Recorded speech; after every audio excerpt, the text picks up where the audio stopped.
देखिए आज के वीडियो में हम बात करेंगे सपोर्टर ऑफ कंबसन यानी कि ऑक्सीजन के बारे में, है ना। कैसे कैसे ऑक्सीजन की सप्लाई होता है, कैसे जो है जलती है, तो उसके बारे में हम लोग बात करेंगे।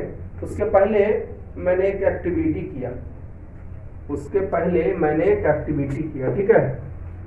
देखिए सपोर्टर ऑफ कंबसन किसको कहते हैं? The substance which helps in burning, वह सबस्टेंस जो जलने में मदद करता है ना। वह सबस्टेंस जो जलने में जो मदद करता है इन बर्निंग, जलने में, कॉल्ड सपोर्टर ऑफ कंबसन, जो कि ऑक्सीजन है ना। For the combustion of any fuel there must be presence of supporter of combustion. किसी भी फ्यूल को जलने के लिए ऑक्सीजन चाहिए। ऑक्सीजन जलाता है और कार्बन डाइऑक्साइड बुझाता है। पढ़े ना जी, ऑक्सीजन जो है जलाता है, ऑक्सीजन जलाता है यानी supporter of combustion, and carbon dioxide is अपोजर।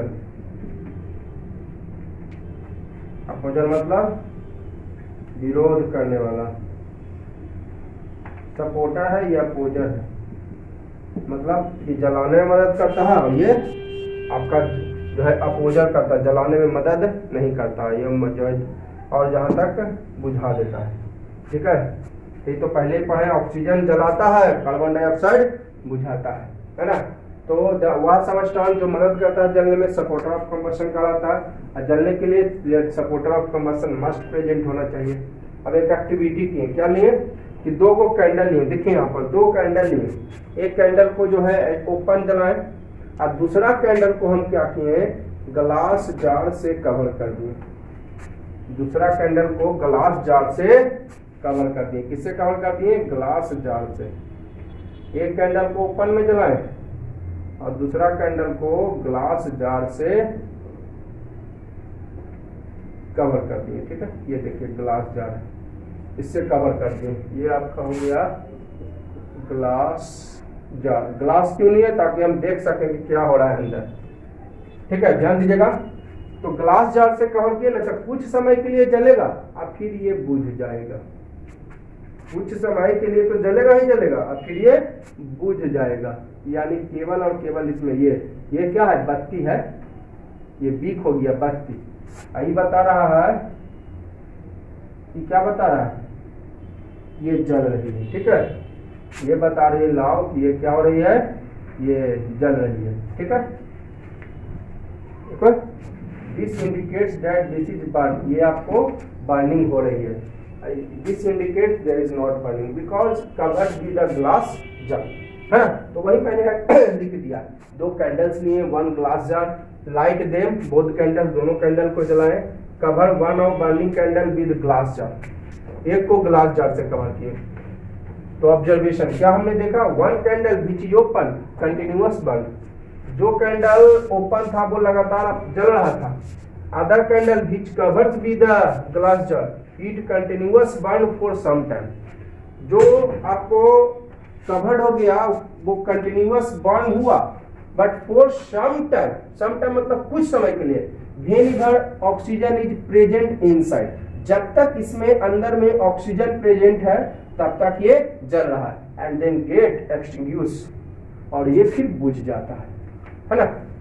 और क्या हो जाती है? बुझ जाते हैं। Because supply of oxygen off to the candle under jar cut off, क्योंकि ऑक्सीजन का सप्लाई कट ऑफ हो गया। कि कवर कर दिए तो जो एयर है इसमें प्रेजेंट नहीं हो पाएगा।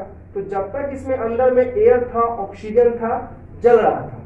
ठीक है, लेकिन क्या होता है जब किसी भी चीज को जलाइएगा तब विदाउट इन्विटेशन पहुंचता है ऑक्सीजन, तो बनाता है कार्बन डाइऑक्साइड। तो अब अंदर में क्या हो गया? कार्बन डाइऑक्साइड जो है प्रेजेंट हो गया। पहले तो ओपन था तो ऑक्सीजन मिल रहा था, अब ये जलाए तो कुछ समय के लिए जला और बना क्या? Carbon dioxide. Now inside carbon dioxide is available. Carbon dioxide क्या? अपोजर ऑफ कंबसन, यानी जलाने के बजाय बुझा देता है।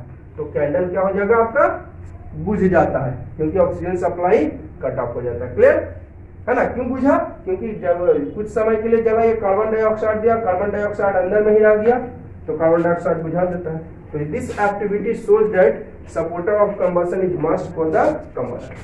है ना। कंबसन का सपोर्टर जरूर से जरूर होना चाहिए कंबसन के लिए, ठीक है। क्लियर, समझ गए होंगे आप लोग। इसके बाद हम लोग पढ़ेंगे some more example in which air acts as supporter of combustion. Okay, कुछ एग्जांपल्स हम पढ़ने जा रहे हैं जिसमें एयर जो है वो कंबशन का सपोर्टर है, यानी इन the presence of air substance Burns, without presence of air substance does not burn. इनमें हम वही एग्जांपल पढ़ने जा रहे हैं जिसमें एयर आपको सपोर्टर ऑफ कंबशन होगा, ठीक है, कोई दूसरा नहीं। इसमें ऐसा एग्जांपल पढ़ रहे हैं which air act supporter of combustion, जिसमें एयर कंबशन का सपोर्टर है, यानी एयर जो है जलने में मदद करता है। केरोसिन विक स्टोव, स्टोव आप लोग सब लोग देखे होंगे, है ना। स्टोव जो है सब लोग देखे होंगे, पहले लगभग सारे घरों में स्टोव का यूज होता था। विक मीन्स होता है बत्ती, कैंडल का देखे हैं आपका, ये थ्रेड टाइप का जो दिखता है धागा वाला, वही विक हुआ। तो विक ऐसा नहीं कि कैंडल में, सब में विक होता है, बत्ती होता है ना, जो भाग जलता है। तो केरोसिन विक स्टोव में, यानी केरोसिन स्टोव में there is a cylindrical perforated sheet, है ना, एक सिलिंड्रिकल परफोरेट सीट होता है अराउंड द विक्स। बत्ती के चारों ओर एक सिलिंड्रिकल सिलिंड्रिकल मतलब ऊपर सिलिंड्रिकल परफोरेट सीट मतलब होल वाला, है ना। आपको केरोसिन गैस स्टोव आप लोग देखे होंगे, अगर नहीं देखे होंगे तो कभी आप देखिएगा, अगर नहीं देखे केरोसिन विक स्टोव तो आप देखिएगा, ठीक है। उसमें देखिएगा सिलिंड्रिकल, इसमें जो है बत्ती के चारों ओर जो है होल वाला सीट जैसा सिलिंड्रिकल सीट रहेगा, जिससे एयर जाता है, उसी से एयर जाता है, ठीक है ना। बत्ती जो देख रहे हैं केरोसिन गैस स्टोव वाला, उसके चारों ओर जो है आपका जो है सिलिंड्रिकल होल वाला सीट होता है, इसी होल से एयर जाता है। This hole in the sheet allow to reach air wicks, यही होल जो है एयर अलाउ करता है बत्ती तक, और हेल्प इन द कंबशन, है ना, और कंबशन में मदद करता है of kerosene paper which Burns blue flame. देखिए ब्लू फ्लेम कंप्लीट कंबशन में होता है तो ब्लू फ्लेम होता है, और इनकम्प्लीट कंबशन के केस में येलो फ्लेम होता है, ठीक है। तो ब्लू फ्लेम है, इसका मतलब कंप्लीट कंबशन हो रहा है। ब्लू फ्लेम है तो इसका मतलब कंप्लीट कंबशन हो रही है, समझ गए ना आप लोग। तो जो परफोरेट सीट होता है बत्ती के चारों ओर जो होल वाला सीट होता है, वही एयर को अलाउ करता है, जिससे केरोसिन पेपर जलता है ब्लू फ्लेम के साथ। Complete combustion blue flame. इन अंगीठी, अंगीठी तो समझते ही होंगे आप लोग, अंगीठी आग हो गया। एन आयरन ग्रेट, लोहा के भट्टी मेड ऑफ आयरन, है ना। अंगीठी में एक लोहा का भट्टी होता है ना, लोहे की क्या होती है, भट्टी, मेड ऑफ आयरन, जो कि आयरन का बना हुआ है। Having spaces between iron box, उसमें स्पेस होता है, और वही स्पेस से एयर जाता है, वही स्पेस से क्या जाता है, एयर, जो बर्निंग ऑफ कोल में हेल्प करता है। कोयला को जलाइए चाहे लकड़ी को जलाइए, आप कुछ भी जला सकते हैं। जनरली जो है कोयला ही यूज किया जाता है आपको लोहे की भट्टी में, आप ऐसा नहीं कि लकड़ी यूज नहीं कर सकते। तो अंगीठी में आयरन ग्रेट लोहा से भट्टी होता है, जो कि आयरन का बना होता है, उसमें स्पेस होता है, ठीक है। आयरन बार्स में स्पेस होता है जो कि एयर को प्रोवाइड करता है, एयर को अलाउ देता है, जो बर्निंग करता है, बर्निंग में मदद करता है। कोयला को लकड़ी को जोड़े। Special grade of kerosene oil भी यूज होता है aviation fuelling jet aeroplanes. Jet aeroplane आप लोग समझते हैं, है ना। जेट एरोप्लेन में एक स्पेशल टाइप का केरोसिन ऑयल यूज होता है, और ये जलता है किसके, in the presence of air, है ना, ठीक है। Air acts as supporter of burning of kerosene oil, सही बात है। एयर जो है बर्निंग ऑफ केरोसिन ऑयल का सपोर्टर है इन पेट्रोमैक्स, मतलब लालटेन जिसको कहते हैं, फॉर इल्यूमिनेशन पर्पस, है ना। इल्यूमिनेशन, देखिए केरोसिन जो है हम लोग स्टोव में भी यूज करते हैं, केरोसिन जो है हम लोग लैंप में भी यूज करते हैं। तो स्टोव में जो यूज करिएगा वो लाइट प्रोड्यूस नहीं करता है, करता है अभी तो नाक के बराबर, बट जो आप पेट्रोमैक्स लैंप जो पेट्रोमैक्स जो लैंप यूज करते हैं, पेट्रोमैक्स लैंप में आपका इल्यूमिनेशन देगा, रोशनी देगा, ठीक है। तो air act supporter of combustion of burning of kerosene oil के लिए सपोर्टर ऑफ कंबशन है पेट्रोमैक्स लैंप, लालटेन जिसे कहते हैं। किसके लिए? इल्यूमिनेशन पर्पस के लिए रोशनी देता है, लेकिन केरोसिन स्टोव में केरोसिन यूज करते हैं, रोशनी नहीं देता। अब देखिए जरा सा हम मेथेन के बारे में पढ़ेंगे जी। तो मेथेन तो एक हाइड्रोकार्बन है, सब लोग पढ़े, एक नेचुरल गैस है, एक हाइड्रोकार्बन है। ये केमिकल फार्मूला CH4, मैंने आपको हाइड्रोकार्बन का लगभग 7 घंटे का वीडियो डाला था, उसमें हाइड्रोकार्बन के बारे में पूरा डिटेल में मैंने बताया था, ठीक है। तो देखिए मेथेन आपका एक नेचुरल गैस है, एक हाइड्रोकार्बन है, केमिकल फार्मूला होता है इसका CH4, ठीक है। तो देखिएगा क्या लिखा है, कुछ पॉइंट और लिखा है। Methane is used for domestic and industrial heating purpose. Methane का जो यूज किया जाता है डोमेस्टिक यानी घरों में और इंडस्ट्रियल हीटिंग पर्पस में, घर में भी यूज कर सकते हैं और इंडस्ट्री में भी। When the turn the knob of gas, gas का जो है बटन टर्न करते हैं cylinder on the pressure release, तो क्या रिलीज होता है? प्रेशर। गैस का जब बटन टर्न करते हैं तो क्या रिलीज होता है? प्रेशर। इसमें क्या होता है? प्रेशर डिक्रीज हो जाता है। तो अब देखिए मैंने बताया ये जो घर में भी आप यूज करते हैं LPG सिलेंडर वाला गैस, उसमें अंदर में लिक्विड स्टेट में होता है, अंदर में लिक्विड। जैसे ही वो उसको टर्न ऑन करते हैं, रेगुलेटर टर्न ऑन करते हैं, तो जो लिक्विड निकलती है और उसका प्रेशर जो है कम जाता है। प्रेशर कमने से यानी उस पर दबाव कम गया तो गैपिंग जो है बढ़ जाएगा, जिसके कारण वो गैस में बदल जाता है, ठीक है। अंदर में जो हम लोग खाना बनाने में जो सिलेंडर यूज करते हैं हमारे घरों में, HP होती है ना, आपका इंडियन गैस होता है, भारत गैस होता है, जो हम लोग यूज करते हैं वो अंदर में लिक्विड स्टेट में होता है, due to high pressure. But जैसे इसका रेगुलेटर मैं ऑन करता हूँ तो क्या होता है कि अंदर से वो लिक्विड निकलती है। अब लिक्विड ने पहले तो प्रेशर में था, अब बाहर आया तो प्रेशर उसका कम गया, तो प्रेशर कमेगा तो वो फ्री हो गया। पहले अंदर में था बहुत ज्यादा हाईली प्रेशर था, जैसे ही बाहर आया रेगुलेटर ऑन करने पर जो आपका लिक्विड है वो बाहर आया। लिक्विड बाहर आया जिसके कारण जो है लिक्विड के बाहर आने से वो फ्री हो गया, फ्री हो गया तो बदल जाता है गैस में, गैपिंग कम जाता है, बदल जाता है गैस में। तो वही मैंने लिखा कि जैसे ही टर्न ऑन करते हैं सिलेंडर का प्रेशर रिलीज होता है, और यह जो है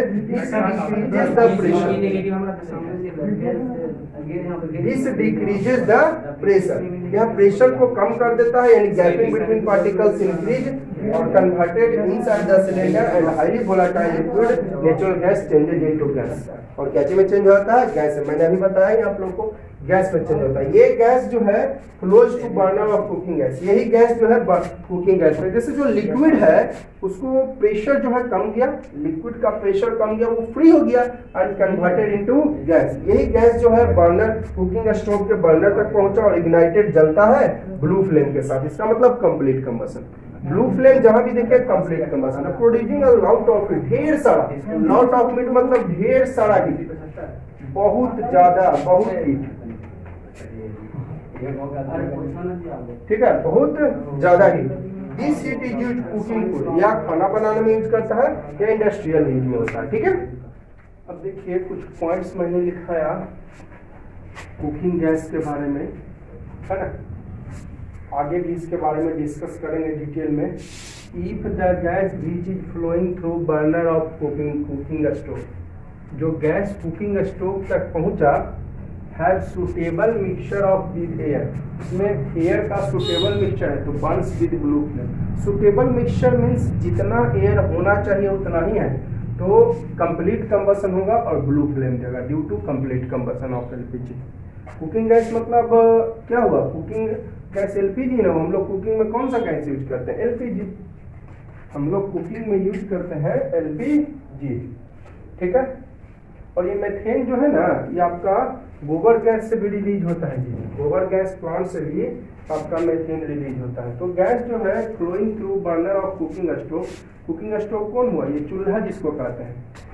कुकिंग स्टोव मतलब खाना बनाने वाला स्टोव, ब्रैकेट में मैं लिख देता हूँ चूल्हा जो यूज करते हैं ना, गैस चूल्हा, है ना, उसमें पहुंचता है सुटेबल मिक्सचर विद एयर, मतलब जितना एयर होना चाहिए उतना ही पहुंचता है। तो ब्लू फ्लेम के साथ जलता है ड्यू टू कंप्लीट कंबशन, है ना, ठीक है। एलपीजी का एलपीजी और एयर मिक्सचर प्रॉपर हो तो natural gas burns with blue flame और लॉट ऑफ हीट, ढेर सारा हीट देता है। अगर प्रॉपर मिक्सचर हो तो नेचुरल एलपीजी और एयर का, एलपीजी एयर नॉट प्रॉपर तो natural gas burns with yellow flame यानी incomplete combustion and produce soot, soot मतलब राख on the utensils used for cooking food.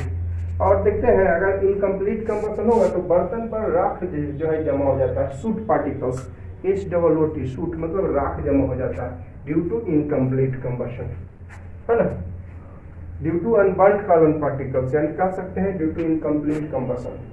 Clear. अगर प्रॉपर मिक्सचर ना हो एलपीजी और एयर का तो नेचुरल गैस जो है येलो फ्लेम के साथ जलता है यानी इनकम्प्लीट कंबशन, और ढेर सारा जो है आपको जो यूटेंसिल्स पर जो है राख या थोड़ा भी, वो डिपेंड करता है कितना ज़्यादा अमाउंट एयर का अमाउंट है, तो राख जो है ये बर्तन पर छोड़ देगा। देखते होंगे आप लोग गैस जो है रेगुलेट, गैस का जो है आंच बहुत तेज कर देते हैं, गैस का जो लाव है उसको बोलते हैं इंग्लिश में लाव, इसको हिंदी में आंच कहते हैं, तेज कर देते हैं तो देखते हैं वो बर्तन पर आपका काला काला थोड़ा सा राख जमा कर देता है, ब्लैक ब्लैक टाइप का, इसका मतलब वहाँ पर इनकम्प्लीट कंबशन होता है। इसलिए लाव को आप जो है जितना चाहिए उसको लाव उतना ही दीजिए, ये ना कि गैस का लाव तेज कर दिए तो उससे क्या होता है, इनकम्प्लीट कंबशन होता है, थोड़ा पोल्यूशन भी फैलता है, ठीक है, और बर्तन जो है आपका तो राख जमा हो जाता है, ठीक है। Natural gas and air not proper, air ज़्यादा अमाउंट हो तो जलेगा ही नहीं। नेचुरल गैस और एयर में एयर का अमाउंट ज़्यादा होता है तो वो जलेगा ही नहीं, ठीक है। Natural gas and air is not proper, proper नहीं हो और एयर ज़्यादा अमाउंट हो नेचुरल गैस से तो वो जलेगा ही नहीं, ठीक है। क्लियर। तो ये तो कुछ पॉइंट था कि ये सब जानते ही हैं आप लोग, डेली लाइफ में इसका यूज भी करते होंगे। चलिए अभी इग्निशन टेम्परेचर के बारे में हम पढ़ लेते हैं, हालांकि इसका डिफिनीशन मैंने आपको बता दिया था। The lowest temperature at which any substance starts burn, एक और थोड़ा ऐड कर दिया, heated before it catches fire, और आग लगने के पहले ये हीटेड होता है, कॉल्ड इग्निशन टेम्परेचर, है ना। This lowest temperature called ignition temperature, ठीक है। लोएस्ट टेम्परेचर यहाँ पे नहीं लिखा हूँ, यहाँ पर लिख दिया ना टेम्परेचर, तो यानी यही लोएस्ट टेम्परेचर कहलाता है इग्निशन टेम्परेचर। वह कम से कम टेम्परेचर, हिंदी में ज्वलन ताप कहते हैं इसे, ठीक है। द लोएस्ट टेम्परेचर, वह कम से कम temperature at which any substance starts burn, जिस पर कोई सबस्टेंस जलना शुरू करता है, जलना शुरू करता है और हीटेड हो जाता है बिफोर इट कैचेस पर, आग लगने के पहले हीटेड होता है, this temperature called ignition temperature. Every combustible substance has its own ignition temperature, प्रत्येक कंबस्टेबल सबस्टेंस अपना एक इग्निशन टेम्परेचर रखता है, प्रत्येक सबस्टेंस अपना एक इग्निशन टेम्परेचर रखता है। White phosphorus has ignition temperature 35, इसका मतलब white phosphorus heated at least कितना पर 35 degree Celsius before catches fire, आग लगने के पहले ये 35 डिग्री सेल्सियस पर हीटेड होगा और बर्न्स होगा, ठीक है। आग लगने के पहले ये 35 डिग्री सेल्सियस पर चल गया बिफोर इट कैचेज फायर, आग लगने के पहले हीटेड होगा कितना डिग्री सेल्सियस पर, तो 35 डिग्री सेल्सियस पर और जलेगा, ठीक है। तो व्हाइट, इसका पी भी मैंने लिखा था, व्हाइट फास्फोरस का इग्निशन टेम्परेचर 35, इसका मतलब हीटेड होगा कम से कम 35 डिग्री सेल्सियस पर, और ये बिफोर इट कैचेज फायर, आग लगने के पहले, एंड बर्न्स और जलता है। White phosphorus is the most reactive form of phosphorus, जो व्हाइट फास्फोरस है आपका एक most reactive form of phosphorus, जैसे फास्फोरस में व्हाइट फास्फोरस होता है, रेड फास्फोरस होता है, तो सबसे ज्यादा जो है रिएक्टिव यही है आपका व्हाइट फास्फोरस। व्हाइट फास्फोरस में भी कलर के टाइप पर व्हाइट फास्फोरस, रेड फास्फोरस होता है ना जी, तो सबसे ज्यादा रिएक्टिव यही फॉर्म है white phosphorus. White phosphorus the most reactive form of phosphorus, phosphorus में सबसे ज्यादा रिएक्टिव व्हाइट फास्फोरस है। So it is stored under water to protect it from atmospheric oxygen, इसलिए इसको अंडर वाटर रखा जाता है ना, पानी के अंदर रखा जाता है एटमॉस्फेरिक ऑक्सीजन से बचाने के लिए, क्योंकि अगर इसको छोड़ दिया जाए कहीं तो आपको आग लग सकता है। व्हाइट फास्फोरस को ऐसे ही छोड़ दिया जाए एटमॉस्फेरिक ऑक्सीजन में तो ये आग लग सकता है, इसलिए एटमॉस्फेरिक ऑक्सीजन से बचने के लिए इसे हम लोग अंडर वाटर रखते हैं, ठीक है।